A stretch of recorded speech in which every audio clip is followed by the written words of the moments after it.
शहर की फजा बदस्तूर आलूदा है। एयर क्वालिटी इंडेक्स की शरह की बात की जाए तो 280 तक रिकॉर्ड किया गया है। सिविल सेक्रेटेरिएट के एतराफ आलूदगी की शरह खतरनाक हद को छूने लगी है। सिविल सेक्रेटेरिएट के एतराफ आलूदगी की शरह 816 रिकॉर्ड की गई है। गुलबर्ग 2 495, कैंट में आलूदगी की शरह 460 रिकॉर्ड की गई है। मज़ीद तफसीलात जानते हैं समरा फातिमा से। जी समरा, आगाह कीजिएगा। जी बिल्कुल, फ़िज़ाई आलूदगी के हवाले से बात कर ली जाए तो बागों की शहर के AQI में मजमूई तौर पर तो इस वक्त 5वें नंबर पर रिकॉर्ड किया जा रहा है और आलूदगी की शरह 202 तक रिकॉर्ड की जा रही है। सुबह की निस्बत बहुत से इलाकों में AQI जो है वो कुछ कम रिकॉर्ड किया जा रहा है। सुबह जहाँ शरह 800 तक पहुँच गई थी, अब कम होकर 400 तक आ गई है, लेकिन अभी भी माहिरीन इसे गैर सेहत बख्श करार दे रहे हैं। मुख्तलिफ इलाकों पर अगर एक नज़र डाली जाए तो इस वक्त जौहर टाउन के तरफ में आलूदगी की शरह 428 रिकॉर्ड की जा रही है। गुलबर्ग 2 के तरफ में AQI 302 तक रिकॉर्ड किया जा रहा है। बेदिया रोड के तरफ में 214, इकबाल टाउन 208, जबकि सिविल सेक्रेटेरिएट के अतराफ में आलूदगी की शरह 197 तक रिकॉर्ड की जा रही है। DHA फेज 5 196, कैंट के तरफ 194 AQI रिकॉर्ड किया जा रहा है, जबकि बरकी रोड के तरफ में 184, स्क्री 10 के तरफ में आलूदगी की शरह 171 तक रिकॉर्ड की जा रही है। दोपहर का वक्त है, दर्जा हरारत में जो है वो इजाफा हुआ है, जिसके बाद जो है वो फ़िज़ाई आलूदगी में मामूली बेहतरी देखने में नजर आ रही है, लेकिन माहिरीन की जानिब से खबरदार किया जा रहा है कि शाम के औकात में फिर से फ़िज़ाई आलूदगी ज़्यादा हो सकती है, क्योंकि हवाओं की कम रफ्तार, दर्जा हरारत में तेज़ी से कमी और इसी के साथ साथ हवा में नमी के तनासुब से जो है वो AQI मुतासिर हो सकता है और इंसानी सेहत पर भी जो है वो असरअंदाज हो सकता है। माहिरीन की जानिब से शहरियों से यही अपील की जा रही है कि बगैर मास्क के जो है वो घरों से ना निकले, अपनी बैरूनी सरगर्मियों को तर्क कर दें और इसी के साथ साथ जो है वो घरों के दरवाजे और खिड़कियाँ भी बंद रखें, अपनी आंखों को बार बार पानी से धोएं और स्मोक और फ़िज़ाई आलूदगी से होने वाली बीमारियों से महफूज रहने के लिए एहतियाती तदाबीर पर अमल दरामद करते रहें, क्योंकि आइंदा चंद रोज़ तक मौसम इसी तरह से खुश्क रहेगा, बारिश के कोई इम्कानात मौजूद नहीं है और आने वाले दिनों में स्मोक और फ़िज़ाई आलूदगी में मज़ीद इजाफा देखने में नजर आएगा। ठीक है, बहुत शुक्रिया समरा। लाहौर की शाहराहों पर VVIP मूवमेंट्स से शहरियों को मुश्किलात, बार बार रूट्स और गैर ज़रूरी VIP मूवमेंट्स के खात्मे की सिफारिशात। ज़ीरो और ग्रीन रूट सिर्फ मजाज अफराद तक महदूद किए जाएंगे। गैर मजाज अफराद को ज़ीरो या ग्रीन रूट देने पर मुकम्मल पाबंदी की तजवीज़ दी गई है। लाहौर ट्रैफिक पुलिस ने पंजाब हुकूमत को सिफारिशात पेश कर दी हैं। अली रामे हमारे साथ हैं, अपडेट करेंगे इस हवाले से। जी अली रामे।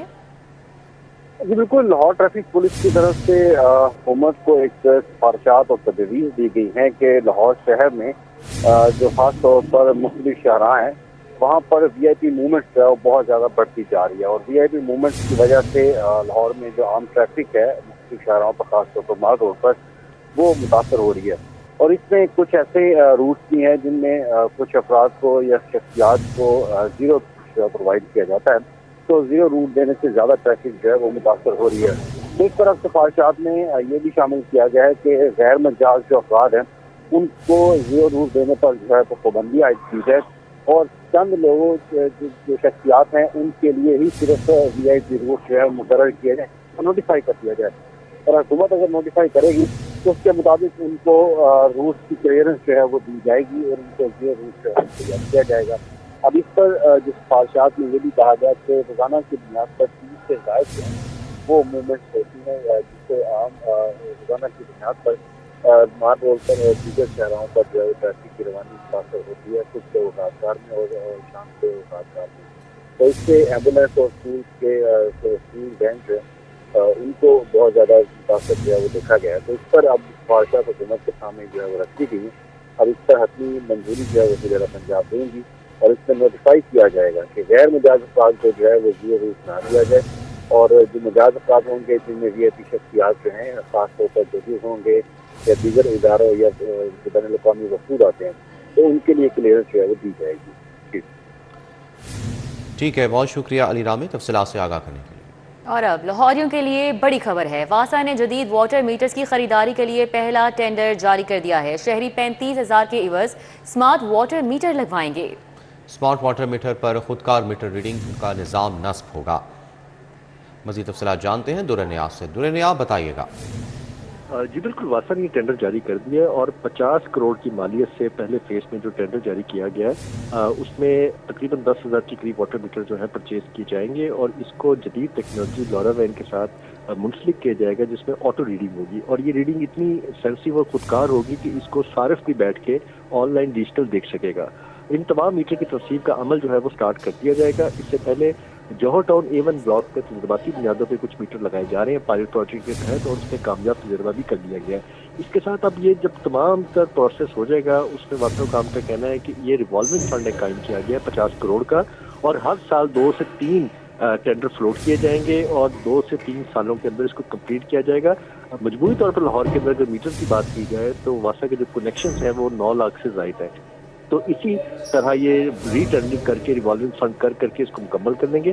35,000 या यकमुश्त अदा करने होंगे सारिफ को, या उसको एक साथ की सहूलत दी जाएगी, और 24 आवर पानी की सहूलत इसमें मिलेगी। और अगर कोई नॉन पेमेंट की वजह से पैसे नहीं अदा करता तो उसके वाटर मीटर के जरिए उसके पानी की फराहमी भी बंद की जा सकेगी। इसमें वास्तव काम का कहना है कि जल्द काम शुरू कर दिया जाएगा। टेंडर फ्लोट हो गया है, टेंडर की कामयाबी के बाद वाटर मीटर के इंस्टॉलेशन का बाकायदा निज़ाम शुरू कर दिया जाएगा। ठीक है, बहुत शुक्रिया दुर्र नायाब। आगे बढ़ते हुए आपको बताएं कि महकमा सोशल वेलफेयर ने धीरानी फेज 2 के लिए 850 मिलियन रुपए मांग लिए। धीरानी प्रोग्राम का फेज 1 मुकम्मल कर लिया गया। धीरानी फेज 1 में 1934 इज्तिमाई शादियां करवाई गईं। एडिटर ब्यूरोक्रेसी कैसर खोखर हमारे साथ हैं, अपडेट कर रहे हैं। जी कैसर खोखर। जी बिल्कुल, महकमा सोशल वेलफेयर के मुताबिक धीरानी फेज 1 प्रोग्राम जो है उसके तहत 1934 इज्तिमाई शादियां कराई गई है, जबकि अब फेज 2 जो है अगले 10 रोज में शुरू होने वाला है। और secretary social welfare Javed Akhtar Mahmood का कहना है कि फेज 2 जो सोशल धीरानी प्रोग्राम है उसके लिए महकमा सोशल वेलफेयर ने 850 मिलियन यानी कि 85 करोड़ रुपया मांगा है ताकि धीरानी प्रोग्राम फेज 2 शुरू किया जा सके। और धीरानी प्रोग्राम फेज 2 के तहत जो है 2 से 3 हजार जो है इज्तिमाई शादियां कराई जाएंगी। ये प्लान महकमा सोशल वेलफेयर ने तैयार किया है और इसके लिए महकमा खजाना से बजट मांगा गया है और ये समरी वज़ीर आला पंजाब को हड़ताल कर दी गई है। ठीक है, बहुत शुक्रिया कैसर खोखर। कब्जा माफिया की सरगर्मियों के साथ पुलिस कार्रवाइयां भी तेज। कैंट और सदर डिवीजन में सबसे ज्यादा कब्जा के cases report. Police operation wing ने मजमूई तौर पर कब्जा माफिया के खिलाफ 322 मुकदमा दर्ज किए। इस हवाले से बात करेंगे, इरफान मलिक हमारे साथ हैं। जी आगाह कीजिएगा। तो बताएं, हुकूमत पंजाब की जानिब से कब्ज़ा माफिया जो है इसके खिलाफ सख्त कानून साजी की जा रही है, और उसके साथ साथ लाहौर पुलिस की जानिब से भी जो कब्ज़ा ग्रुप हैं उनके खिलाफ भरपूर कार्रवाइयाँ जारी हैं। डीआईजी ऑपरेशन फैसल कामरान हमारे साथ मौजूद हैं, इनसे बात करेंगे और पूछेंगे कि लाहौर पुलिस की जानिब से कौन कौन से ऐसे एरियाज जो डिफ़ाइन किए गए जहाँ पे ज़्यादा कब्ज़ा माफिया जो है वो सरगर्म है, और पुलिस की जानिब से क्या कार्रवाई की गई। 22 अप्रैल 2025 से कब्ज़ा माफिया के ख़िलाफ़ हमने ऐलान जंग आते साथ ही यहाँ पे किया कि कब्ज़े की बिल्कुल किसी को ना कोई इजाज़त है, ना कोई हौसला करे कि मैं कब्ज़ा कर लूँगा और उसके अंदर कहीं ना कहीं पुलिस भी मिली होगी और किसी का हक छिन जाएगा। इसके ऊपर 322 मुकदमात हमने अब तक दर्ज किए। इसमें 2150 कनाल ज़मीन हमने वागज़ार करा के असल मालिकों के हवाले की। इसी तरह इस सारी ज़मीन की मालियत तकरीबन 10 अरब रुपए है, जिसमें से सिर्फ 5 अरब की जो प्रॉपर्टी जो वैल्यू है वो कैंट डिवीज़न के अंदर जो लोगों को वागज़ार कराई वो दी गई। सबसे ज़्यादा ये वाले केसेस आते हैं हमारे पास कैंट डिवीज़न और सदर डिवीज़न में। ज़ाहिर है वहाँ पे हाउसिंग सोसाइटीज़ बन रही हैं, ज़मीनें बड़ी हैं, तो वहाँ पे ये मसाइल ज़्यादा आते थे। जब तक ये लैंड का रिकॉर्ड सारा डिजिटाइज नहीं होगा इस तरह के मसाइल बनते रहते हैं। लेकिन गवर्नमेंट की प्रायोरिटी थी कि कोई ऑर्गेनाइज कब्ज़ा ग्रुप जो ये सोचते हों कि हम कोई भी आम आदमी है जिसकी शायद पहुंच ना हो और वो चुप करके बैठ जाएगा और उसकी जगह पे कब्ज़ा कर लेंगे, ये सारी चीज़ें तमाम चीज़ें ख़त्म कर दी गई। ये सारी कार्रवाई ये जो 10 अरब की प्रॉपर्टी लोगों को वापस दी गई है, और हमारे पास बहुत सारे ऐसे केसेस ये जिसमें अपार्टमेंट्स हैं, लोगों ने अपार्टमेंट्स लिए, किसी को आगे किराए पे दिए, वो काबिज़ होकर बैठ के, इस तरह के तमाम केसेस भी इसमें शामिल हैं। बड़ी लैंड्स भी हैं, छोटे छोटे मकान भी हैं, छोटे प्लॉट भी हैं। ये सारे मिला के हमने इस तकरीबन 19 महीने और कुछ अरसे के अंदर ये हमने लोगों को वापस उनकी जगह करके दी हैं। इसमें बहुत खुशाइन बात यह है कि गवर्नमेंट की तरफ से ये जो लॉज हैं इनको मज़ीद स्ट्रिंजेंट किया जा रहा है ताकि ये आइंदा किसी की ज़रूरत भी ना हो। एक ऑर्गेनाइज कब्ज़ों का एक रिवाज होता था आज से कई साल पहले लाहौर में कि किसी शरीफ आदमी को देख के कब्ज़ा गैंग्स होते थे जो कि ये काम करते थे, लोगों की ज़मीनों पे बैठ जाते थे। अब अल्हम्दुलिल्लाह वो सारी चीज़ें ख़त्म हो चुकी, इस तरह की कोई चीज़ नहीं। हाँ, जहाँ पे ये हो सकता है कि रिश्तेदारों का आपस में तनाज़ा है, कोई कहीं पे डंडे सोटे लेके पहुंच गया उस जगह का कब्ज़ा लेने के लिए, वो सारी चीज़ें पुलिस देयर एंड देन उसको रिजॉल्व करके भी देती है। आगे नई जो कानून साजी होगी उसकी वजह से जितने ऐसे लोग हैं जिनके पास उनके अपने कागज़ पड़े हुए हैं और दीवानी मुकदमे चल रहे हैं या जो केसेस सिविल कोर्ट की तरफ जो जाने होते हैं केसेस, उन सारे वो फास्ट ट्रैक पे हो जाएंगे और जो करने वाले हैं, जिन्होंने ये ज़्यादती या ख़राबी करने वाले लोग हैं, उनको सज़ा भी मिलेगी।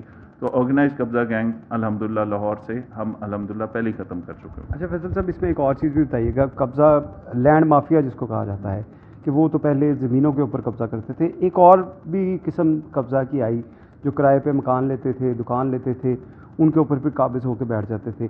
ऐसे केसेस भी आपके पास सामने आए? ऐसे बहुत सारे केसेस ओवरसीज़ के साथ हमारे पास ख़ास तौर पे मैं जिक्र करूँगा। पिछले साल में हमने कई इस तरह के लोग जो शुरफा हैं, जो बाहर से आए या जिनके पास पैसे पड़े हैं इन्वेस्टमेंट के लिए, उन्होंने कोई अपार्टमेंट्स खरीद लिए, कोई मकान खरीद लिया और उसके अंदर उसको देखते हुए जो लोग उनके साथ किराए पे आके शिफ्ट होते थे, बड़ी वो लुक्रेटिव किस्म की ऑफर्स दे के वो किराए पे जगह लेके एडवांस लेके, उसके अंदर अक्सर ये तरीका वारदात भी होता है कि वो कागज़ों के अंदर जो आपका एग्रीमेंट बनाते हैं उसमें फ़ाइन प्रिंट में कहीं ना कहीं कोई ऐसी चीज़ लिख देते हैं जो आपने पढ़ी नहीं, वो ज़रा ये वाला ठीक करवाना है, ज़रा ये दोबारा साइन कर दें। वो इस चक्कर में भी कोई ना कोई उसके अंदर हैंकी पैंकी कर जाते थे। वो कब्ज़े भी हमने वापस दिलवा के दिए। ऐसे तमाम केसेस में जहाँ पे रिपोर्ट हुआ, जहाँ पे हमारे पास कोई कंप्लेनेंट आया और उसने बताया कि मैं इस प्रॉब्लम से गुजर रहा हूँ, हमने उसकी पूरी मदद की। अब विद न्यू लॉज और ये जो आगे इस कब्ज़े के हवाले से गवर्नमेंट की जो पॉलिसी है, उसके बाद इस सब की भी गुंजाइश बिल्कुल ख़त्म हो जाएगी। शहर से कब्ज़ा माफिया जो एक बहुत बड़ा इशू था, उसको मुकम्मल तौर पे जड़ से उखाड़ दिया गया है और अब हुकूमत की जानिब से जो कानून साजी की जा रही है, इसके बाद नेक्स्ट फेज़ के अंदर भी कोई ये सोच नहीं सकेगा किसी की जगह के ऊपर कब्ज़ा करने का। ठीक है, बहुत शुक्रिया इरफान मलिक तफसीलात से आगाह करने के लिए।